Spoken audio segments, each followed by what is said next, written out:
vivid verses. The notification chime at 3:14 a.m. didn't just break the silence of the bedroom.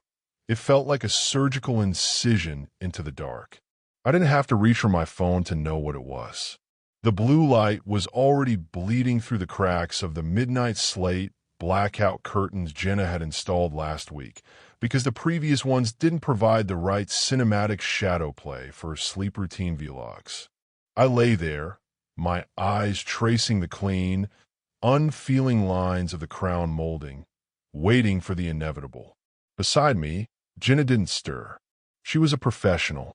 She slept in the optimized supine position, her face framed by a silk pillowcase that cost more than my first month's rent, her breathing rhythmic and shallow, as if she were conscious of a microphone that was perpetually perched on a nightstand, even when it was turned off.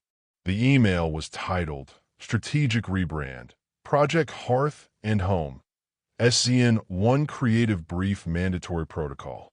I opened the document. It was 84 pages of high-definition erasure. Jenna's agency, a collective of 20-somethings who spoke exclusively in the language of conversion rates and visual storytelling, had finally decided that the EN variable was a drag on the aesthetic. For the upcoming homecoming launch, a week-long marathon of content sponsored by a luxury bedding and kitchenware conglomerate, I was no longer husband. I was atmospheric support.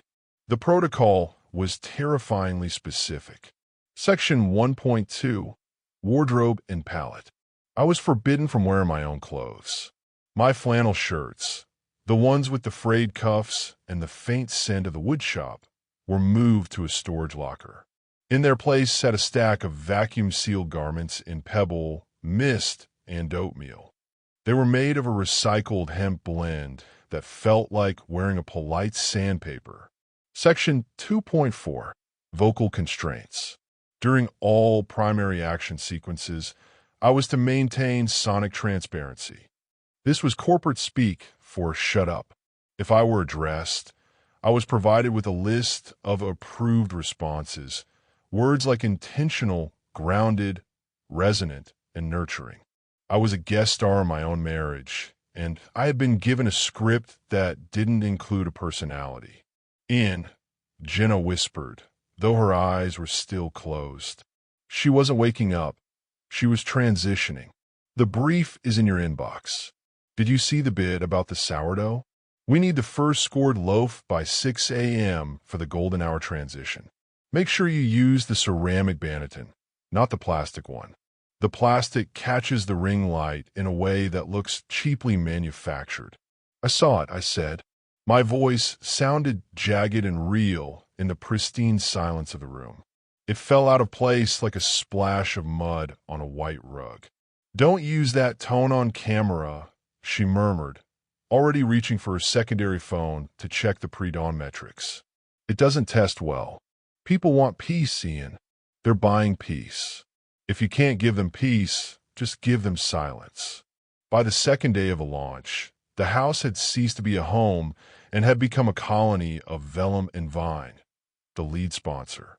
Every surface was a tableau. The kitchen island, where we used to eat takeout and talk about our actual lives, was now the nurture hub.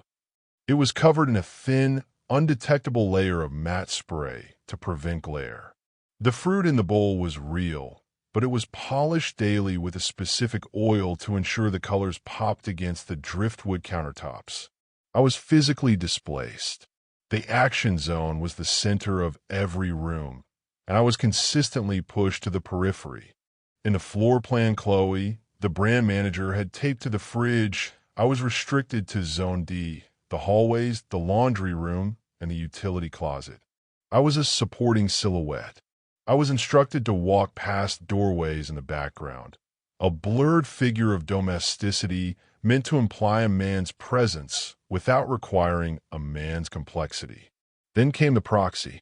His name was Marcus. On the call sheet, he was listed as a lifestyle synergy consultant, but he was essentially a professional husband. Marcus was younger, his skin the color of a perfectly toasted almond, his hair a sculpted monument to effortless style. He arrived with a Pelican case full of specialized lenses and a high-definition monitor that mirrored Jenna's phone. He knew the protocol better than I ever could because for him, it wasn't a performance. It was a career. I watched from the shadows of the hallway, the dead zone, as Marcus and Jenna shared the inner circle. They moved in a synchronized dance. Marcus didn't need the script. He knew the devotion gaze by heart.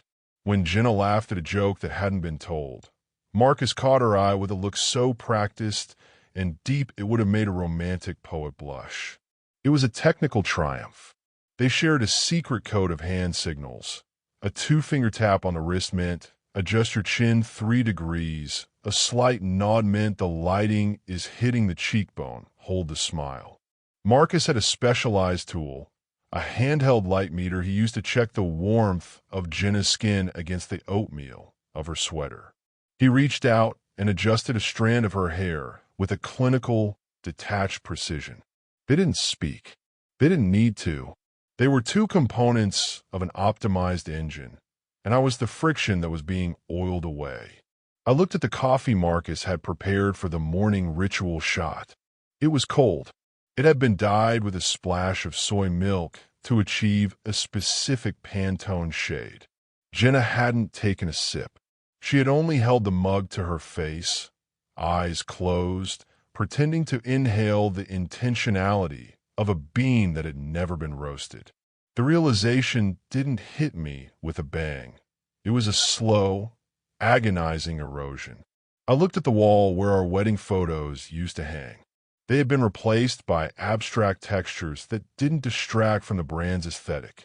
I realized that my presence in this house was no longer necessary for the narrative. In fact, I was a liability. I had bad angles. I had unpredictable reactions. I was a person in a world that only had room for subjects. I didn't interrupt the live stream.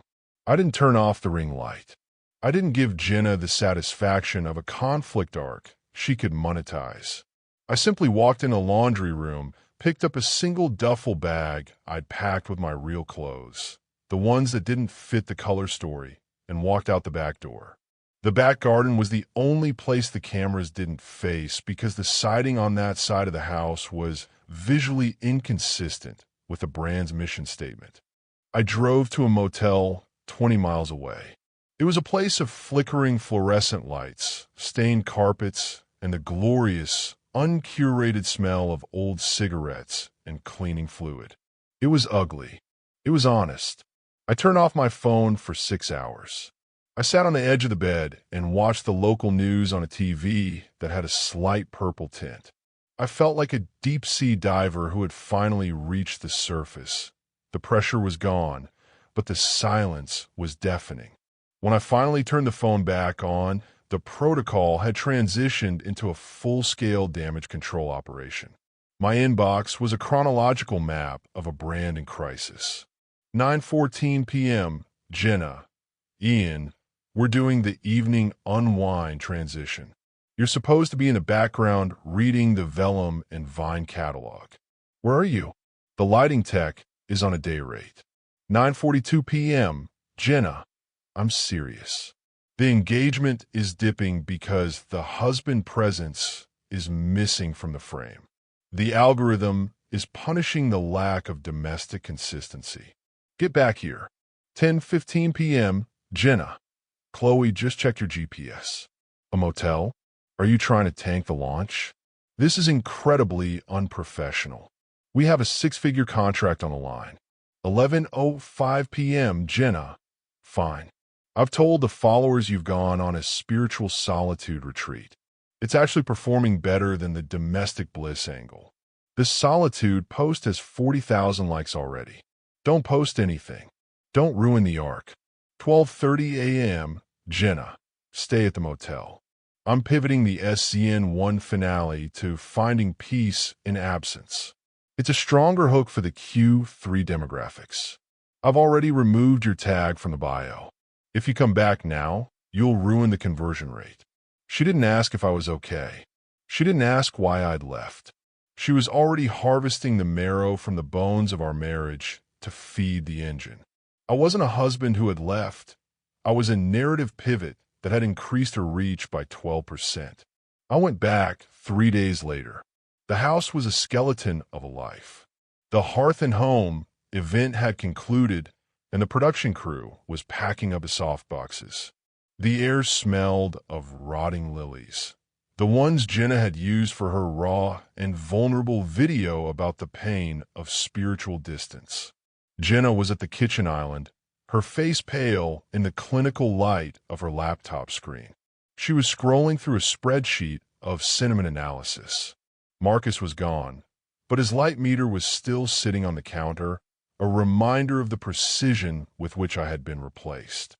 The abandoned reel got 5 million views, she said, her voice flat, devoid of the melodic warmth she used for her community. She didn't look up. You're actually more valuable as a ghost than as a partner, Ian. The brands love the resilient woman angle. I'm not a ghost, Jenna, I said. My voice felt heavy, solid, and real. It sounded like a hammer hitting a stone. I sat down across from her, not in the action zone, but on a plain wooden stool I'd brought in from the garage. I laid a stack of papers on the counter, the final audit. What is this? She asked, her thumb hovering over the publish button on a new post. Illegal filing? It's the math, I said. The math of my erasure. I began to read from the list. It wasn't an emotional plea. It was a series of objective data points. In the last 365 days, we have spent 8,760 hours in this house, I said.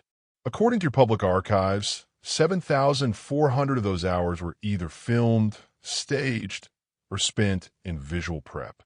That means we have had exactly 1,360 hours of uncurated time, most of which was spent sleeping or arguing about the lighting of the sourdough.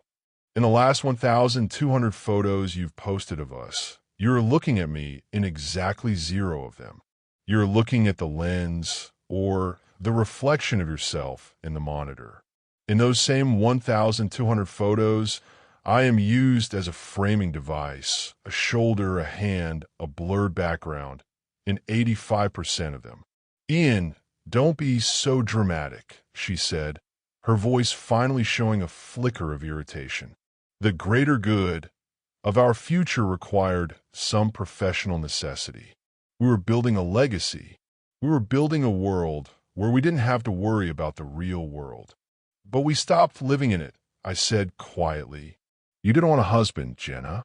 You wanted a supporting character who didn't demand a speaking role. You wanted a man you could color grade. Look at the data, Jenna.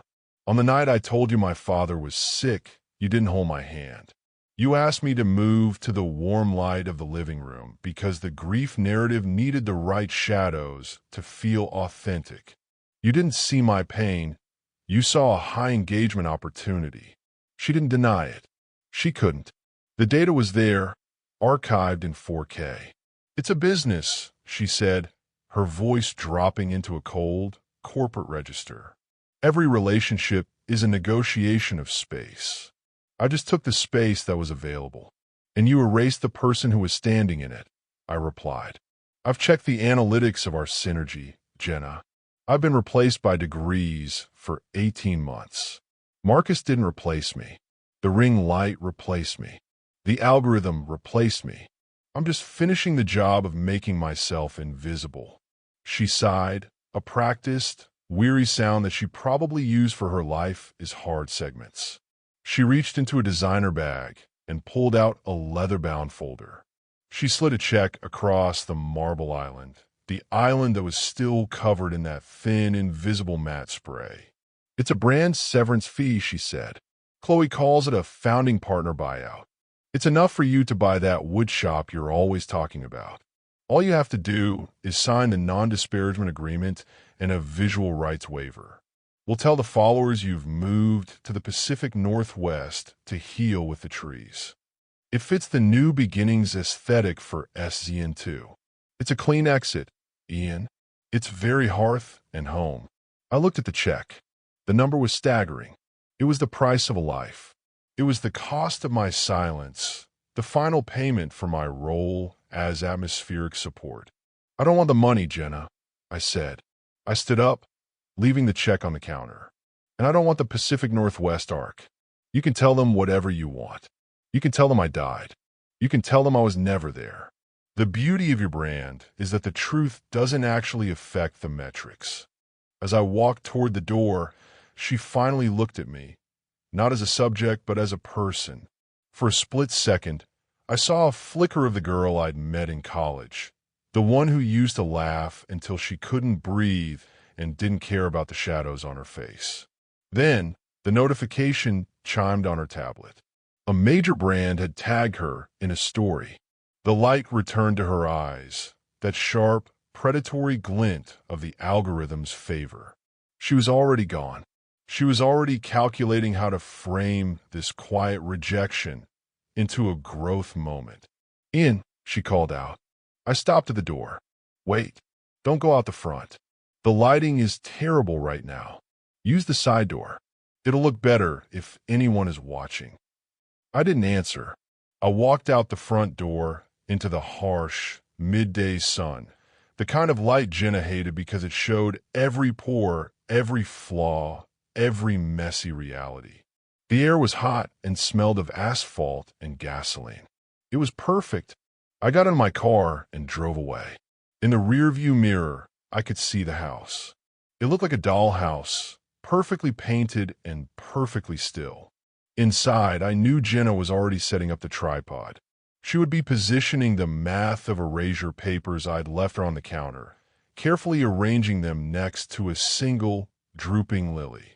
She would be checking her levels, adjusting her chin, and preparing to tell her community about the pain of being misunderstood.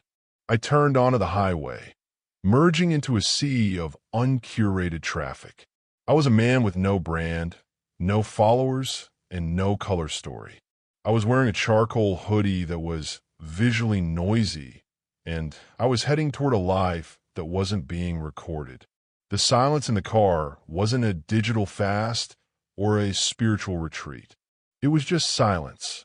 And for the first time in a very long time, it was mine. Thanks for listening.